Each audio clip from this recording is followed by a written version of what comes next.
दहिसरमधील देवीपाडा या ठिकाणची ही घटना आहे। एका मराठी उद्योजकाची गाडी जी आहे, स्टॉल जो आहे तो हटवला गेला। किरण नकाशे म्हणून हे आहेत ज्यांनी आता त्या शिर्केला मारलं होतं नाही का, तो राजसाहेबांना उद्धव साहेबांना शिवी दिली होती त्यांनी।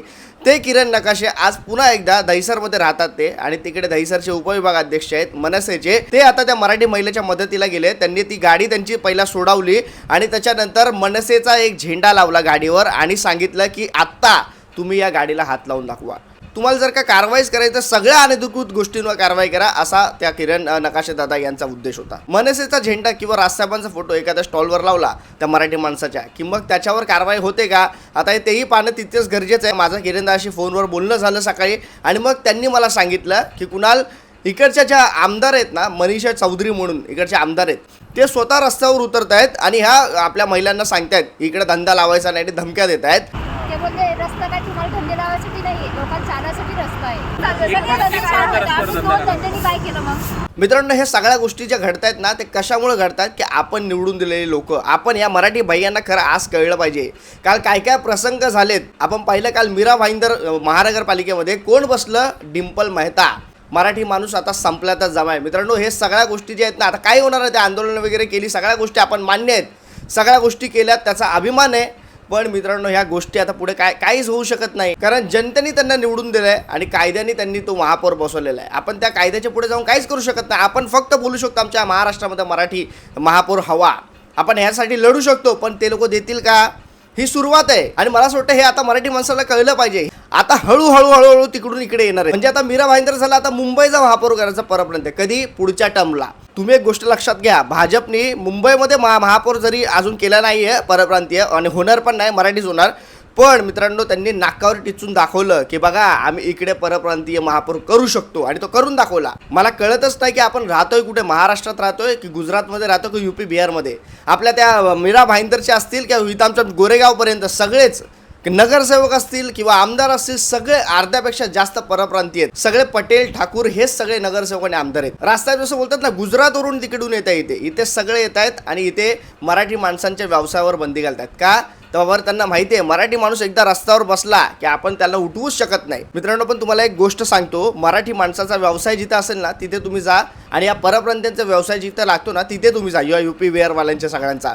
तुम्हाला टापटीपणा कुठे दिसेल ना, हे मला असं वाटतं तुम्ही स्वतः अनुभव आणि मला सांगा। मराठी माणूस व्यवसाय करतो पण त्याच्या व्यवसायाने समोरच्याला त्रास झाला नाही पाहिजे। मराठी माणूस व्यवसाय करतो पण तो कधी आरेरावाची भाषा नाही करत, पण हे परप्रांतीय जे आहेत युनिटी बनवतात आणि यांना कोण त्यांच्या नादाला लागलं नाही की मग त्यांना यांना आडवा पाडतात। तिकडे हे परप्रांतीय तिकडे दादागिरी करतात, सगळ्या गोष्टी इतर त्यांच्या चालू असतात, नको ती भाषा वापरतात। आपल्या मराठी माणसाचं बघा तुम्ही, तर कामात दंग असतो। बऱ्यापैकी महिला हे जे आहेत आपले व्यवसाय करतात। आता हे दहिसरचंच बघा ना, ज्या मराठी महिलांना त्यांनी वाचवलं त्यातील एक महिला जे आहे, त्यांचे पती जे आहेत ते शेतकरी आहेत, ते घाबरून गावावरून इथे आले। ते का? तर बापरे आपल्या हातावरचं पोट आहे, आमचं हे ह्याच्यावर चालतं। आपण बोलतो मराठी माणूस नोकरी धंदा उतरत नाही, मराठी माणूस धंदा लावत नाही।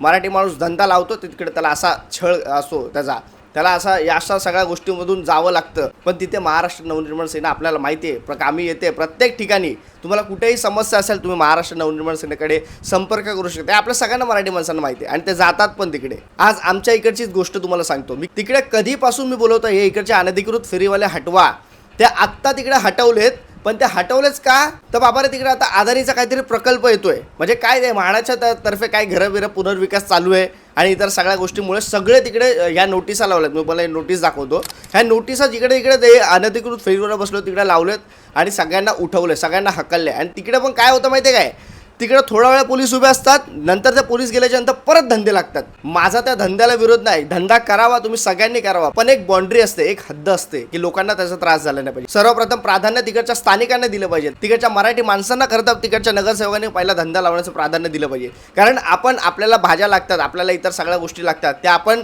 कुठे जाऊन घेणार? तिकडे तर सरकारने काय सुविधा दिलेलीच नाहीये। आणि जर का अशा ठिकाणच्या धंदे हटवल्याच्या नंतर काय होतं ना, ब्लॅकनी पण भाज्या विकतात, ब्लॅकनी सगळ्या गोष्टी विकतात, आणि त्याच्यामुळे मग आपण कुठेच जाऊ शकत नाही। तर मग काय आपल्याला जबरदस्तीने हे ब्लॅकने घ्यावं लागतं या सगळ्या गोष्टी। ही फॅक्ट परिस्थिती आहे मित्रांनो, मी तुम्हाला व्हिडिओद्वारे तुम्हाला दाखवेल कधी। पण विषय असा आहे ना की आता मराठी माणसाला धंदा करूनच द्यायचं नाही, हे यांनी आता मनाशी योजलंय, यांनी आता मनाशी ठाम केलेलं आहे। माझी प्रत्येक मराठी माणसाला विनंती आहे, तुम्ही उद्योगधंद्यात उतरा, तुम्ही व्यवसायात उतरा। आता परवा मी एक दादाचा त्या व्हिडिओ बनवला ना, मी तुम्हाला ती कमेंट वाचून दाखवली। तो दादा इथे माझ्या इथं बाजूला दिंडोशीला राहतो, त्याचा मोमोजचा व्यवसाय, तो मोमोजचा धंदा लावतो तिकडे दिंडोशीला. मला बोलला दादा कधी येऊन भेट. म्हटलं चांगलं आहे, मला आनंद झाला की ऐकून की मराठी माणूस व्यवसाय करतोय. कारण नको नको ते येत आहेत इथे आणि व्यवसाय करतात, नको नको ते येत आहेत आपल्या महाराष्ट्रात मुंबईमध्ये जागा अडवत आहेत. मग आपल्या मराठी माणसांनी काय गुढं मारलंय?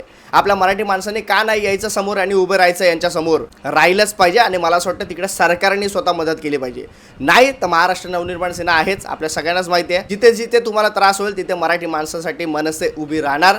हे आजपर्यंत राहिलेलं आहे आणि पुढेही राहील. हे मला असं वाटतं तुम्ही अनुभव घ्या. नाहीतर आपण आज पाहतोयच आहे काय काय होतंय. तो बिल्डर तो मराठी माणसाला एका मुलाला मारतोय, धमक्या देतोय, तुम घाटी लोक ऐसे ही आहे वगैरे काय काय बोलतोय. काय कुठे चाललाय महाराष्ट्र? आपण राहतोय कुठे तेच कळत नाही. आपण मुंबईत राहतोय की आपण साला गुजरातमध्ये गेलो राहिला का त्या यूपी बिहारमध्ये राहायला गेलो तेच कळत नाही. का इकडचा यूपी बिहार झालाय हे तुम्हाला षडयंत्र कळत नाही मित्रांनो. ते षडयंत्र तिकडून येतंय. जिथे आता आपण पाहिलं मीरा भाईंदरला झाला महापौर त्यांचा, आता ती वेळ मुंबईवर येणार आहे. रास्त्यात तुम्हाला प्रत्येक वेळेला सांगतात ही गोष्ट नीट समजा, ही खरंच गोष्ट समजा. कारण मग तुम्हाला एक महत्त्वाची गोष्ट सांगायची ते म्हणजे भाजपची तुम्ही टीम बघा. भाजपचे जे मराठी माणसं आहेत ना ते दुसऱ्या फळीमध्ये काम करतात. पहिल्या महत्त्वाच्या फळीवर अध्यक्ष हे सगळ्या गोष्टी आहेत ना ते सगळे परप्रांतीय बसलेले आहेत. जे कोणीही मराठी नाही आहे ते जे महत्त्वाची पद्धत आहे दिसणारी पद्धत आहेत ना तिकडे मराठी बसवलेत. पण त्याच्या खालची जी पद्धत आहेत म्हणजे विभागा लेवलची प्रभागा लेवलची पदे आहेत तिकडे तुम्हाला सगळे परप्रांतीय दिसतील. इकडे तरी या आमच्या बाजूला तरी गोरेगावपासून पुढे तिकडे तरी मला असं वाटतं याची तुम्ही नोंद घ्यावी. माझं भाजपच्या मराठी माणसांना पण मराठी कार्यकर्त्यांना पण सांगणे ही गोष्ट तुम्ही नोटीस करा. माझ्या जवळचा एक मित्र आहे त्याला स्वतः भाजप मराठी आहे, तो तिकीट मागितली होती नगरसेवकाला, उच्च स्तरावर काम करतोय भाजपमध्ये, पण तरी त्याला भाजपकडून तिकीट मिळालं नाही. मला खरंच दुःख वाटलं. कारण एक कार्यकर्ता, कारण हे लोक बोलतात ना की ठाकरेंचा पक्ष याच्यामध्ये घराणीशाही चालते, घराणीशाही यांच्यामध्ये कुठली चालते ना. मला असं वाटतं त्यांनी समजावं का भाजपच्या कार्यकर्त्यांना माहिती आहे मला काय बोलायचं आहे, कळतं आहे त्यांना. मराठी कार्यकर्त्यांना काय स्थान आहे ना भाजपमध्ये मला असं वाटतं मराठी कार्यकर्त्यांना पण माहिती आहे. पण ते शांत बसले. त्यांना असं वाटतं आज नाही उद्या मला संधी मिळेल, पण तुम्हाला संधी कधीच दिली जाणार नाही. तुम्हाला फक्त आणि फक्त दुसरा फळीत ठेवलं जाणार. मला खरंच ते आठवतं ना जेव्हा कधी कधी या मुंबईमध्ये जय महाराष्ट्राचा नारा असायचा, रामकृष्ण हरीचा नारा असायचा, या मुंबईमध्ये मराठी माणसाचा आवाज असायचा. पण आता तो नारा कुठेतरी हरवलाय, आता तो मराठी माणूस कुठेतरी हरवलाय. मी स्वतः अनुभव घेतलेला आहे, मला असं वाटतं बऱ्याच जणांनी घेतलेला आहे. याचा नक्की नीट विचार करा आणि मराठी माणसाला उद्योगधंद्यामध्ये आपण स्वतः मराठी म्हणून पक्ष बाजूला ठेवा, मराठी म्हणून पाठिंबा द्या. ही एक विनंती करतो तुम्हाला आणि तुमचा थांबतो. जय हिंद, जय महाराष्ट्र.